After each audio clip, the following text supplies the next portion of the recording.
person. I've never met a stranger. I love talking to people. I love understanding their financial goals. And I think what I bring to the table is being able to manage investor relations because it suits me. It suits my background. I have a sales and marketing background.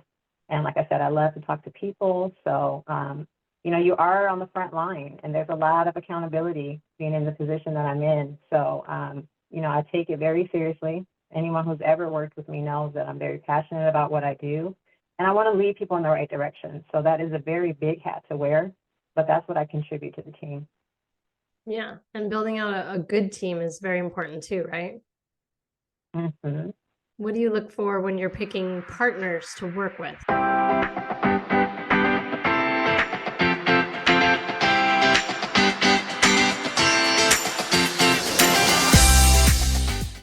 Hello, Empower Nation. Welcome to Empower Her Money podcast. I am your host, Angela Duncan, speaker, best-selling author, serial entrepreneur, and we talk all things money and business. Today's episode is sponsored by freemoneytipsbook.com. If you need help to get started on your financial journey, head over to that website, freemoneytipsbook.com, download your free ebook, and get started today. I am interviewing Yana Epps with Ask Me Investments, and she's a real estate investor and is going to tell you why you need to be a YouTube graduate. Welcome, Yana, to Empower Her Money podcast. How are you? I'm wonderful, Angela. Thank you for having me. Yes, thanks for saying yes to be on the podcast as a guest. I love the pink color on you. It looks amazing. Thank you. My favorite color. I love your pink accents as well. So why don't we get started and tell us a little bit about your background and kind of how you got to Property Princess. Okay. Well, I started in real estate as a lender initially, back when you didn't even need a license. That was the first job that I had in real estate, and then I got my real estate license, all while working a W-2 job, which I found to be kind of cumbersome. I didn't really want two jobs. What I realized I wanted was a real estate portfolio. So I've only done referral business and part-time real estate agent, but I gave that up after a while because I wanted to focus on my own investments. So I started my investing company back in 2017, where I focused on wholesaling initially, which was basically to build up capital to get into multifamily. Awesome. So what made you think about wholesaling first? Did someone else introduce you to that? Or because obviously there's a lot of TV shows and things that people watch nowadays, which is not really realistic, but how did you get into the wholesaling side? Ironically, well, I kind of stumbled across it. I was doing some research, which, I'm a proud graduate of YouTube University, and I ran across some videos and it just caught my interest. And I started digging, and then I joined a mentorship and I connected with some really cool people who had a lot of success. And once I learned the business, figured it out. So yeah, that's some really key points too. You were interested in a topic, which was wholesaling. You went and looked for free information, YouTube, which we all have access to. And then you found yourself a mentor, someone who's an expert in that area, and then learned from them. So I really like that whole transition. When you're thinking about a business, it's always great to find that free education and then find a mentor. So multifamily, what does multifamily mean to you? And before I answer that question, I just want to say to answer the last question in more detail, the reason I chose wholesaling is because when you want to become an investor, I think it's important to determine if you have more time than money or the reverse. And at the time, I just wanted to do something where I didn't have to have a lot of capital. And wholesaling is a strategy that works with very little money invested and you can make big checks. So multifamily was the end game, the end goal. And I just wanted to do something that could create passive income. And obviously with multifamily, there are economies of scale. It makes more sense. The properties generate more income. You can actually become a fractional owner, which is something that I learned about later on down the line. My grandparents were actually multifamily investors too, which is how I got the initial idea to get started as an investor, and I knew I wanted to do something that could earn more while, putting less energy into it. And I think multifamily does exactly that. Yeah. And so multifamily for you is apartment complexes, correct?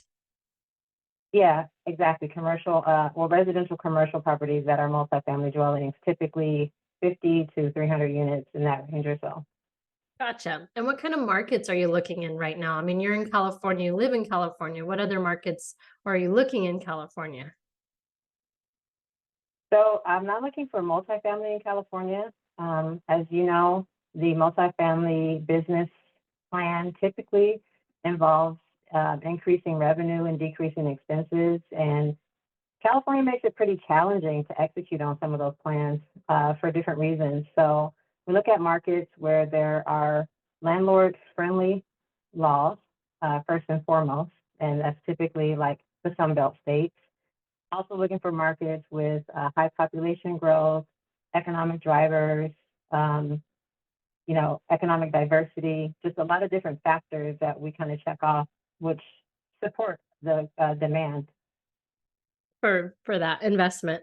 If someone wanted to kind of get started into the multifamily investing space, where would you recommend they start that process?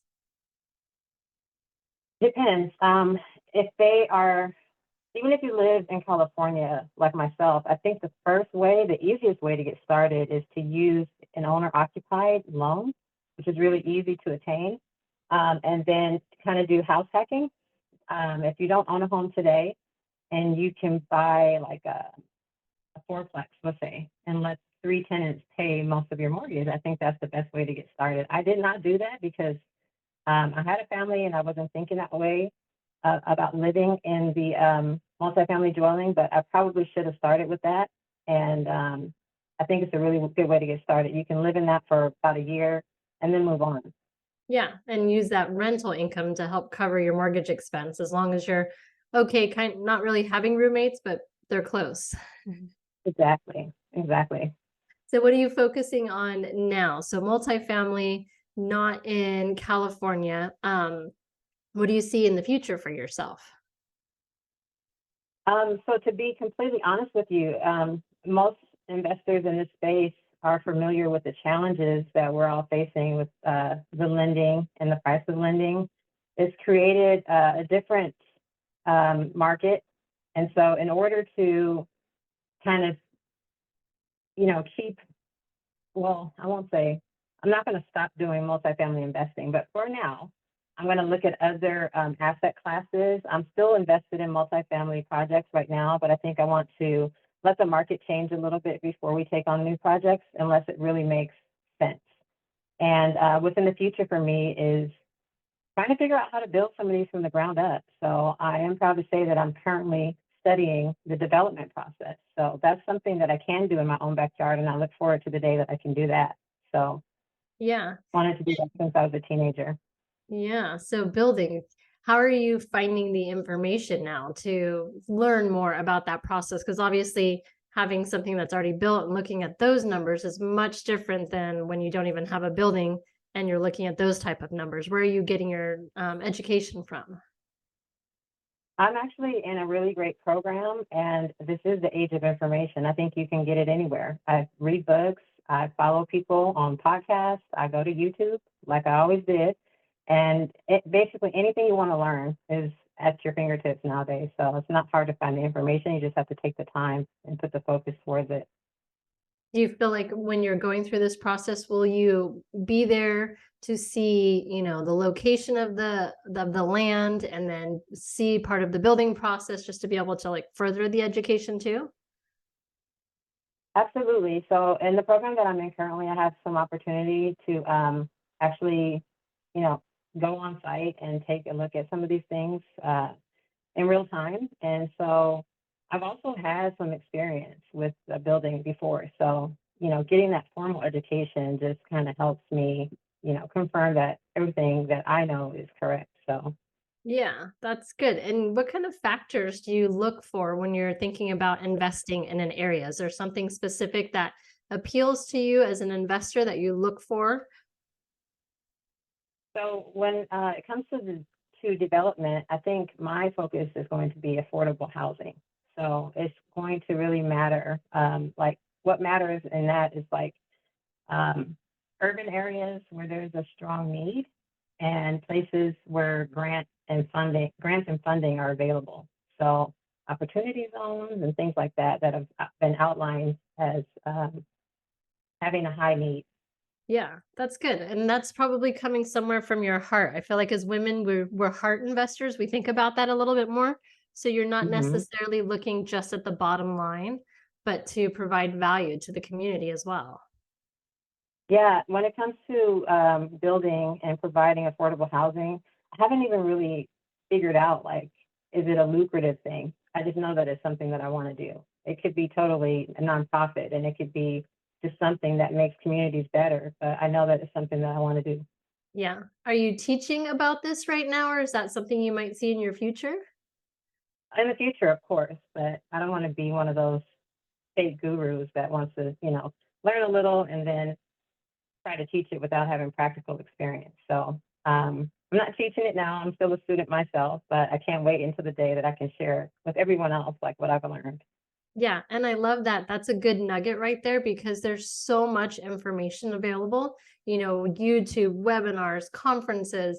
And I often say very similar, like I'm not going to teach something I don't feel like I'm an expert in, but I also don't want to go learn from someone that I don't feel they're an expert in. So it's kind of hard to differentiate sometimes because you think that they may be on a stage or they're hosting a webinar that they're really knowledgeable about the topic, but I'm a show me person. If you're an expert in a field, show me that you've been there, done that, and then I'm more than welcome to listen to the expertise that you have to share. And I think I'm the same way when it comes to picking out my mentors. So I would never want to be that person who is not practicing what they're preaching.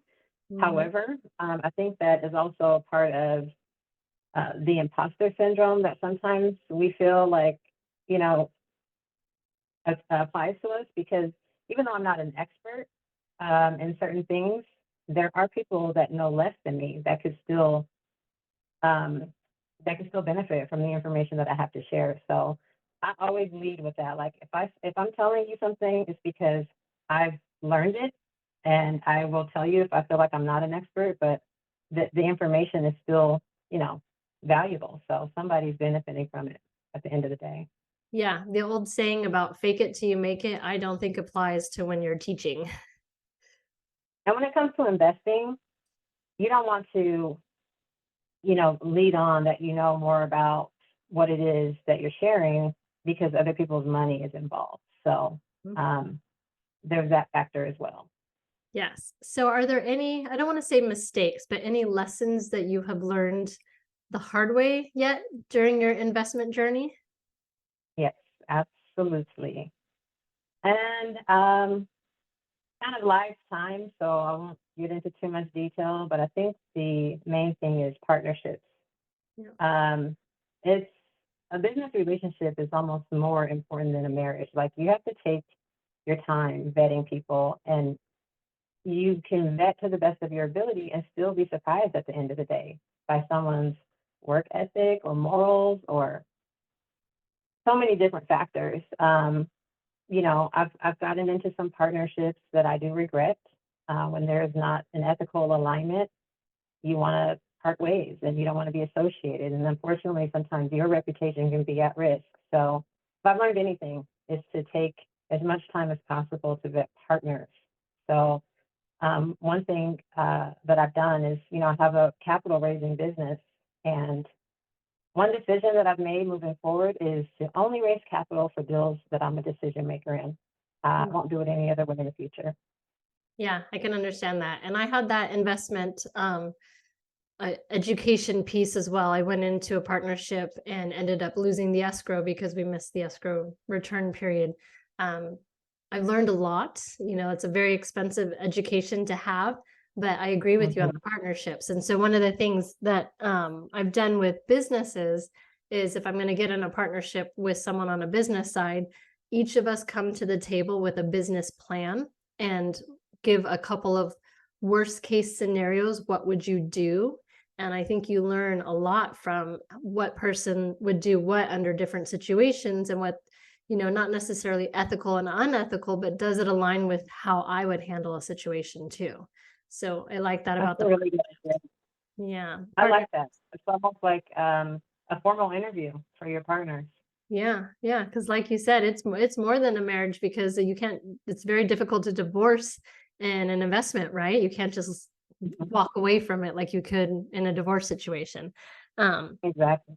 yeah. So, what other pieces of advice would you give to investors that, even in this market, being as tough as it is right now, this is probably an educational time, right? When you say that, that's probably a good time for us to educate ourselves.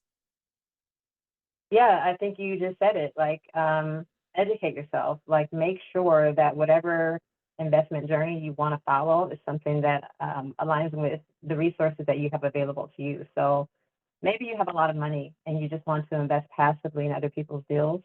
Maybe you have more time than money and you can contribute your expertise to other people's deals. Think about what works for you and find a strategy and kind of stick to it.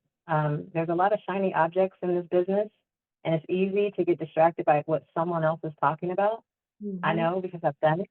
And you just kind of want to stay focused, pick something, learn it well, and stick to it, and then move on potentially. Yeah. And so it sounds like you have a team in place.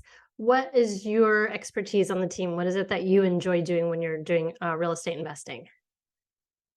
So I'm a people person. I've never met a stranger. I love talking to people. I love understanding their financial goals. And I think what I bring to the table is being able to manage investor relations because it suits me. It suits my background. I have a sales and marketing background. And like I said, I love to talk to people. So, you are on the front line and there's a lot of accountability being in the position that I'm in. So, I take it very seriously. Anyone who's ever worked with me knows that I'm very passionate about what I do, and I want to lead people in the right direction. So that is a very big hat to wear, but that's what I contribute to the team. Yeah. And building out a good team is very important too, right? Hmm. What do you look for when you're picking partners to work with? In terms of in the business or as investors, Either one. um, I'll give you an answer to both. So in the business, I look for someone who has the same drive as me. It's hard to motivate other people. I feel like I'm a very driven person, and I want someone that has the same drive. And for those reasons, I actually partner with my sister, who is a real estate broker who has a ton of real estate experience herself. And, I don't have to, I mean, we kind of have the same skill set, which is kind of, typically you pick someone who has like a complementary skill set, but it works because, I trust her, I love her, and I know that we don't have to worry about, you know, someone doing wrong in the business. We're aligned in that way. So, and then in terms of investors, there's all different levels of investors. And what I do is I try to teach these strategies without people having an active involvement first, right? Because I never want someone to feel pressured or rushed into a decision to invest money with us. I want it to be on their time and when they're ready. So for partnerships in terms of investors, I won't take anybody's money. It has to match the deal and the risk Mhm. tolerance and their level of comfort. So Yeah, I like that. So you're going to also interview your investors to make sure that they're a fit for absolutely. you. Okay. But at the end of the day, we're providing an opportunity for people to make money. So we do want to be selective about who we invite into these deals and who's going to perform, who's going to be serious about the investment, and who has the risk tolerance and the education foundation that it requires. That's awesome. Yeah. And then I like that. So when you're looking to build out your team, you're interviewing people, making sure they're a right fit. But then when you're looking at your investors, you apply the same general principles because it's also a long-term relationship too. Yeah. And, you can either educate people up front and know that they're ready, or you can let them into something that they don't understand and answer a million questions every day, which I don't think is a comfortable situation for either party. No, no, no. I agree 100% with that. So when you're not working in the business, what kind of fun activities do you like to do? I love to travel. I love spending time with family. I love cooking. I love singing karaoke. Oh, So, I mean, pretty much, I love anything outdoors. So camping, boating, um, usually comes as a surprise to people, but that's my jam. really? That's very interesting. Well, if you're ever in Miami, there is like this party bus that's also a karaoke, which I hadn't seen Oh, before. I don't know. I am about to ask you a question and I'll answer it too so that you can understand the context of it. But I wish I could sing. Like that would be the one talent that if I could go back and say, God, can you give me this talent? That would be the talent because I mean, oh everyone yeah. can sing, but I would like to be able to sing where other people want to enjoy it too. Yeah, you're right. I think I'd have this. I have the same like in my mind. I'm like a piano singer laying on top of the piano with a ball gown. I want to be that person, but I can't sing either. It's just fun for me though. Yeah, that's awesome. So yeah, so I kind of led into that question a little bit, but if you could pick a superpower, what would it be and why would you pick it? I mean, I think I would like to tell the future, predict the future. I mean, why not, right? Because as an investor, we're going on, educated hunches basically. But if I could actually have a crystal ball and know where stocks are headed, know where the market's headed, I mean, why not? Yes. Yeah, then everybody would be coming to you for investment advice. Exactly. Awesome. Yeah, and I appreciate the interview today. If our audience wants to reach out to you, get more information, perhaps interview to be an investor, how do they reach you? So they can find me on Facebook under Yana Epps. They can also find me on Instagram at The Real Property Princess. And you can find my website at therealpropertyprincess.com. And if you just want to follow along for educational content, I also have a Facebook group called Real Estate and Investment Strategies. Very nice. Yeah. So providing the education back to the people as well. So that's pretty awesome. I love that. Well, thank you so much for being on Empower Her Money podcast today. Thank you, Angela. This was so fun. Yes, that concludes another episode of Empower Her Money podcast. I am your host, Angela Duncan. If you are curious and want to get started on your real estate investing journey, reach out to Yana, follow her, and make sure you get the right education from good people like Yana. So thanks again. Thank you. Thank you for tuning in to another episode of Empower Her Money podcast. Make sure you leave me a 5-star review, share this podcast, subscribe, and share the message.